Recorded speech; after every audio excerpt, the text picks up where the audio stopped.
I guess normally in town halls you would face the stage, but I guess it makes more sense to face the people that actually bothered to show up.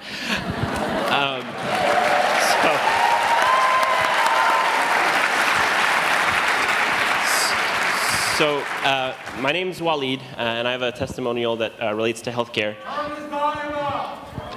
I can hold it a little bit closer. Is that better? Okay. So my name is Waleed, and I'm here to talk about healthcare. I am a recently graduated physician who really cares a lot about the Affordable Care Act.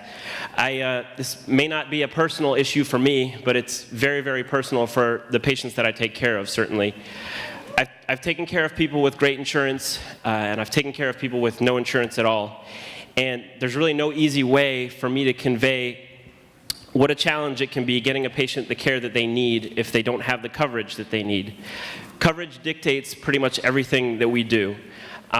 When you're working with a population where coverage isn't necessarily a guarantee, not an hour goes by where we're not talking about patients' coverage.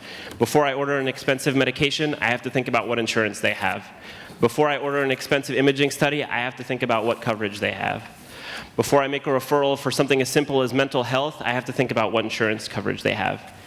I can prescribe every medication in the world to treat a patient that I think needs it, but if they walk up to the pharmacist counter and are told that it's going to cost $100 out of pocket, they're not going to pick it up, so I can't even think about it.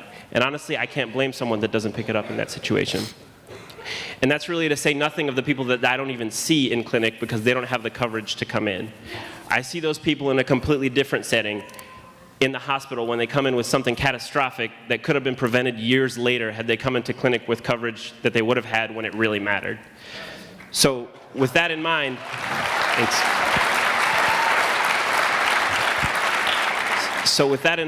for Congressman Garrett, who voted in favor of the budget resolution to repeal the Affordable Care Act, I have 3 questions to ask.